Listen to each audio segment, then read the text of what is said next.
Welcome to the Virginia senatorial debate between Democrat Tim Kaine and Republican George Allen, hosted by the Fairfax County Chamber of Commerce and NBC4. I'm David Gregory, moderator of Meet the Press and moderator of today's debate. I want to begin by quickly covering the rules of today's event. Each candidate will have 1 minute and 30 seconds to respond, and the candidate answering first will have an additional 1 minute rebuttal. I want to begin by talking about the role of government in Virginia and the country. This is a high-profile Senate race for the nation, certainly very important for the Commonwealth, and it's also occurring in the shadow of the presidential debate. So I'd like to ask you about the 47% that we heard something about this week. Governor Romney, in some remarks that were taped at a fundraiser earlier this year, talked about how there's 47% of the country that does not pay federal income tax. He said that they believe they are victims, who believe the government has a responsibility to care for them, who believe they are entitled to health care, to food, to housing, you name it. Governor Kaine, there's over 1 million Virginians who fall into the category of not paying a federal income tax, part of that 47%. What would you do about that? Do you think that should change? And what do you think more generally about whether too many Virginians, too many Americans by extension, are too dependent on government for basic needs in their life? David, I heard those statements, and you can say something off the cuff that you regret, but I really deeply disagree with the sentiment expressed by Governor Romney. I don't meet Virginians who think they're victims, and the notion that they need to have people take personal responsibility for them is frankly condescending and divisive. The last thing we need to do at this moment is to divide people one against each other. This nation is divided enough and we're wedged apart enough. We ought to be pulling people together. I think that as we talk about these long-term issues of the country's fiscal policy, we got to have shared sacrifice. Everybody has to be in the game if we're going to fix our budget issues. And we have an excellent opportunity to start right now, because we've got an issue on the table now that's immediate, that is going to call upon Congress and the President, and that is, how do we deal with these year-end budget cuts? Rather than divide Virginians and divide Americans, let's come together on them. And I have a simple and specific idea about how we can come together. We will let the Bush tax cuts expire as planned for people making more than $500,000. We will fix Medicare so that we can negotiate to get better prices on prescription drugs. We will let the tax subsidies to the big 5 oil companies expire. If we do that, we then have to find, by year end, about $235 billion in savings over 10 years. We can do that in the short term. Many of the 47% that Governor Romney was going after pay a higher percentage of their income in taxes than he does. I'm sorry, I want to get back respectfully to my question. It was very specific what the standard bearer of the Republican Party said. He said that 47% of Americans are too dependent on government, that they see themselves as victims. I ask you pointedly, do you share that vision of America? And what specifically would you do to deal with that 47%? As I stated in the beginning, David, the best social program of all is a job. How do you provide more job opportunities for people? It's by having... You think nearly half the country see themselves as victims because they're too No, I don't. dependent? I see people... I look very positively at the people of Virginia. So you would part company with Governor Romney on this point? Excuse me? Would you disagree with Governor Romney on this point? I have my own point of view. And my point of view is the people of America still believe in the American dream. A moment for rebuttal here. A minute, please. I don't think the question of whether Governor Romney's statements you agree with them or disagree with them is hard. I think it's very straightforward. They were divisive comments, and we are a state that's seen over our history too much divisive politics. One of the things I'm proud about this Commonwealth is I really see in the last generation a tremendous effort to turn our back on the divisive politics of the past. My wife's with me. Her dad, as a Republican governor in 1970, turned the state's back on segregation and integrated the public schools because he said it was past time for Virginia to have an aristocracy of merit. That's what he said in his inaugural speech. And this generation of Virginians has rejected the kind of division that was contained in that speech. It might have been off the cuff, it might have been a gaffe, but the sentiment is one that I think Virginians do not agree with, and I'm very thankful that they don't.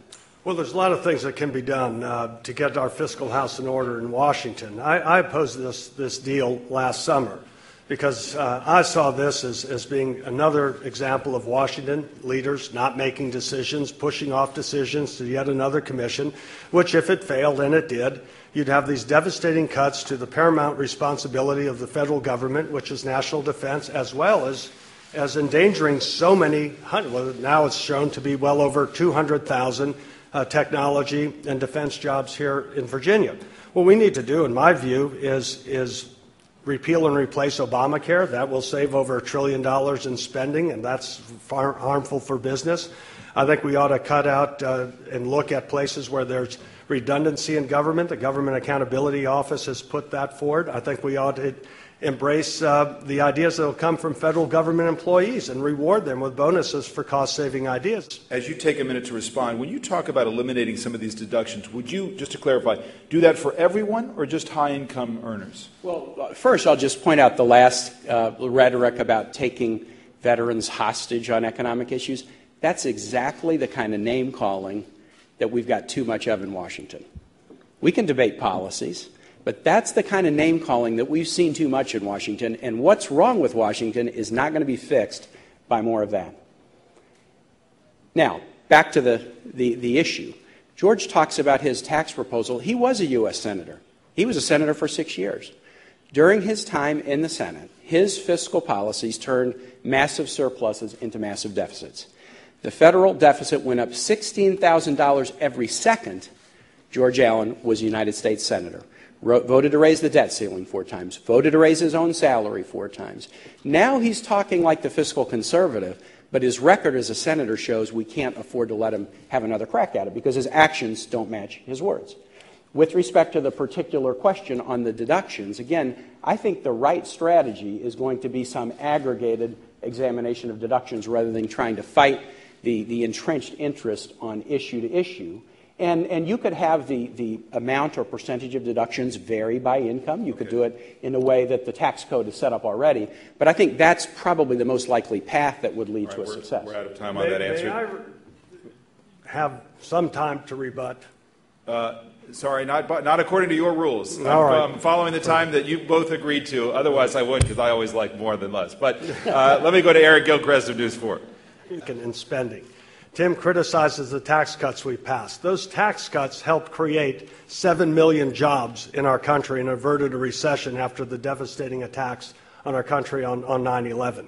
So the ideas of who's fiscally responsible, who's going to create the most jobs, I think that our approaches will clearly, demonstrably improve job opportunities. Governor Kaine. Well, I'll start where George started, defending his Senate record. The Senate record was one where he put fiscal time bombs into the budget that are still going off today. The decision to wage 2 wars on a credit card without paying for them was unprecedented in American history. Nobody has done that, and nobody certainly has cut taxes while you're trying to wage war.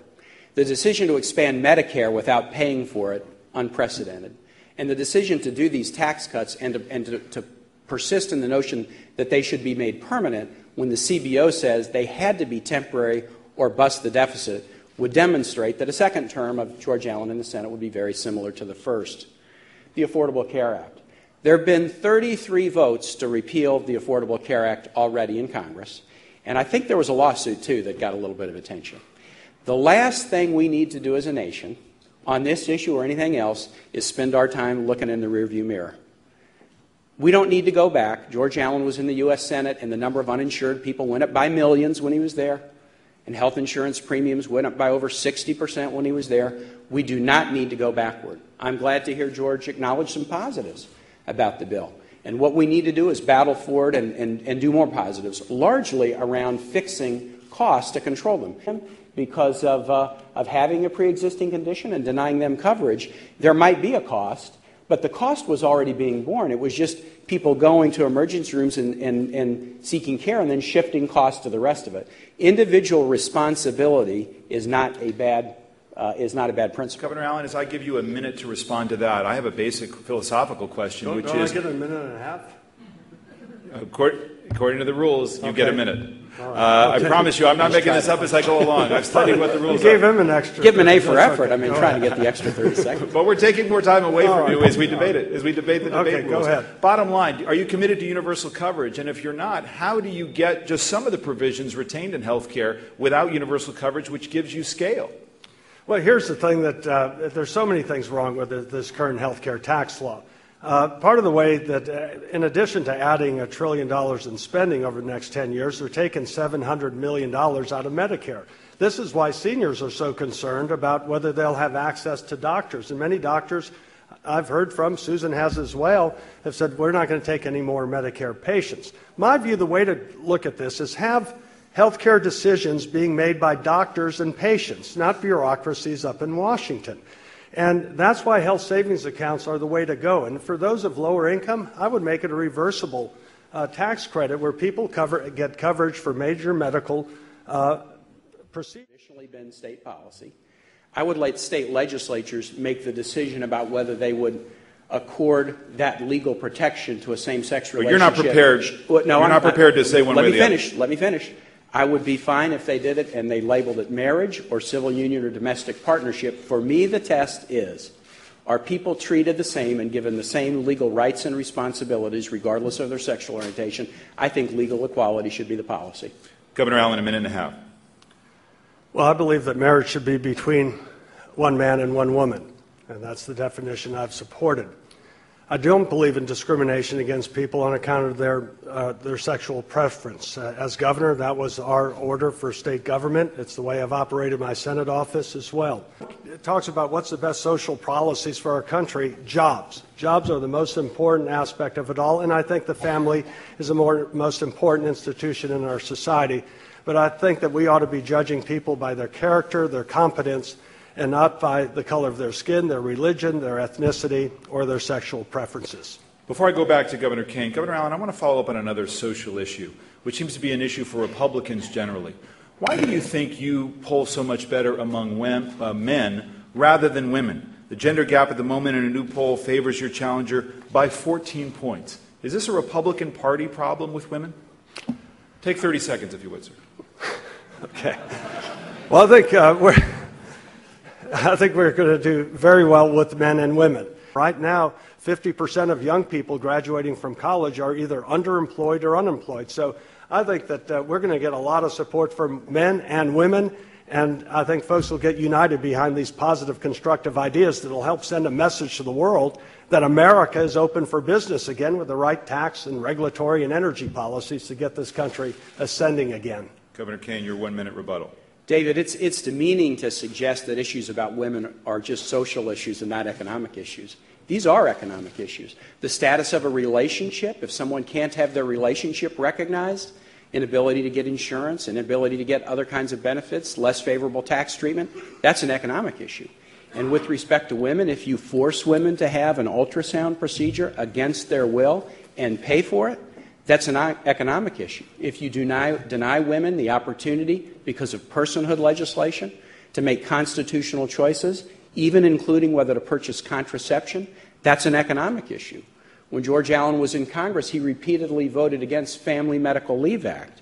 He's supported the Blunt Amendment to enable employers to take away contraceptive coverage for their employees. These are women's issues, but they're bigger than that. They're family issues, and they're economic issues, and it's demeaning to suggest, oh, those little social issues, we don't need to spend time, we need to talk about jobs. Women are more than half of this economy, and we have to make the right policies about women if we're going to have the kind of economy that we want. Friends, we're going to run this campaign on positive, constructive ideas, and it's important that we motivate and inspire people for something.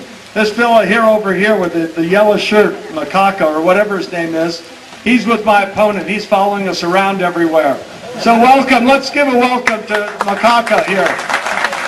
Welcome to America and the real world of Virginia.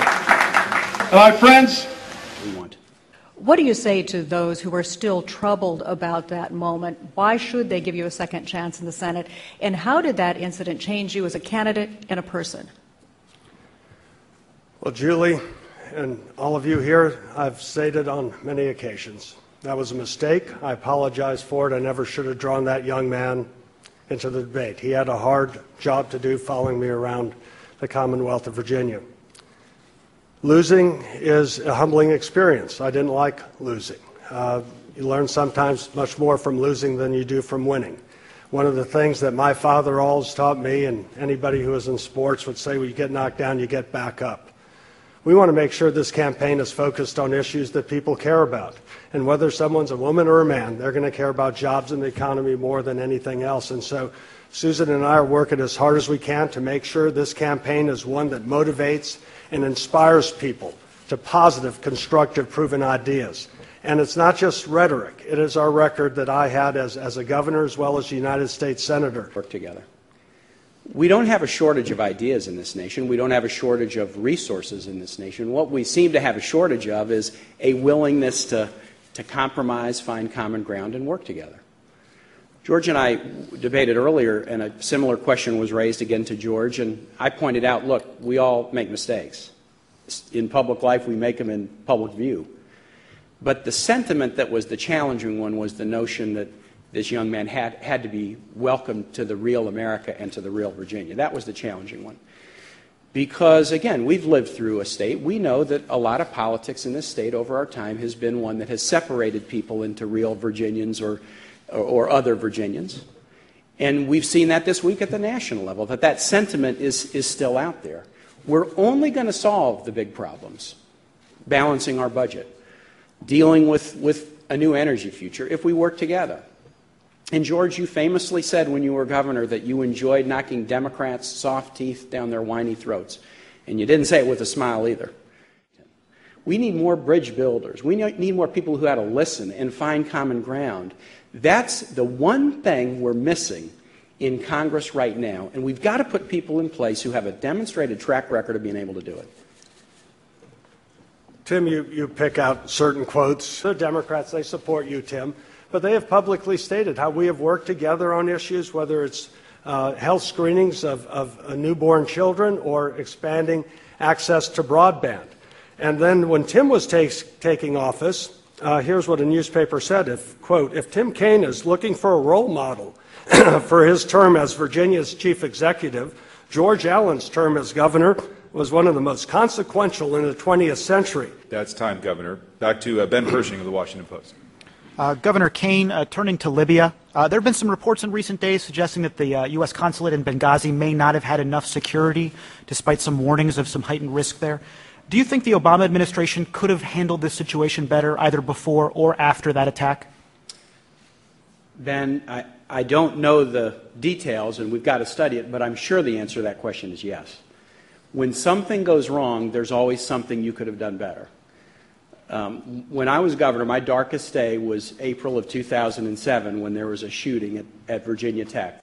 Take a moment and commend Tim, as I have before, in his leadership after the tragedy on April 16th at Virginia Tech. That's a time that Tim and all Virginians united, learned from what went wrong, and improved the safety of our colleges. And so, Tim, I commend you once again for that. Now, insofar as national security, there are a lot of challenges facing us. We had an opportunity to be on the side of an uprising in Iran several years ago when people wanted a more free and just society in Iran. And I just wish that our president had said, we're on the side of those who wanted to change that theocracy, that repressive regime, but they stayed silent. And that's why what has to happen is responsible leadership, stop these devastating cuts, come together, come up with the cuts that set the right priorities, and make sure the men and women who are protecting our safety and our freedom and our elections here have the best armaments, the best equipment, and making sure that we also keep those good-paying jobs and technology and defense here in Virginia and not use them as a pawn to raise taxes on job-creating businesses. Governor Kaine, 1 minute. Well, let me just go right at the last point. No one's talking about using the military or veterans as pawns. I mean, I haven't heard that stated by anyone except George kind of throwing that charge at me. And that's, that's the kind of charge that you ought to be a little careful about. Governor Allen, I'll begin with you. Can we accomplish the mission and withdraw troops from Afghanistan if we do not have an Afghan army sufficiently stood up Do we have to stay longer until that's accomplished? 1 minute each.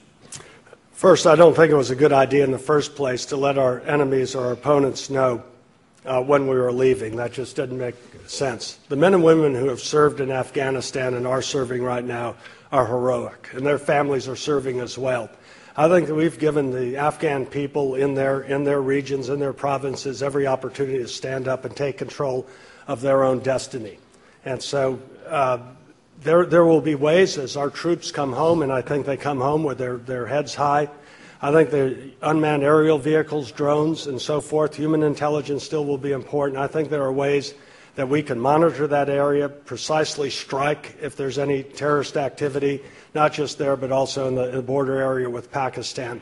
And what's going on right now is just a reminder that the Afghan people need to take control of their own destiny. Americans have invested our treasure and even more our blood and injuries of so many folks who have served there. And until Afghanistan, if the Afghan people don't stand up for themselves, right, we can't Governor do it Kaine, for them. 1 minute, please, in response to my question. Yeah, and I'll just start agreeing with that last point of George's. The U.S. can't be the guarantor of civil society in Afghanistan. It has to be Afghanis.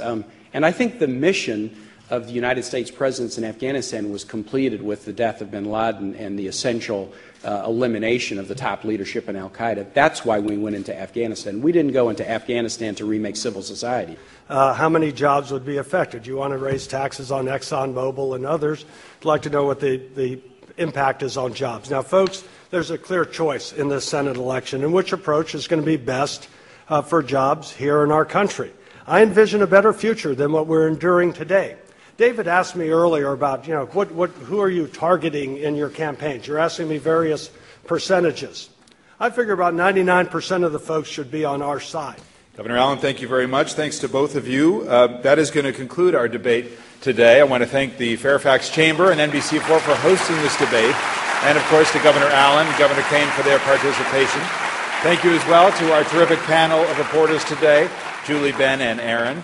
Don't forget, stay with NBC News for continuing coverage of Decision 2012, and don't forget to vote. 2012, and don't forget to vote. Don't forget to vote on November 6th.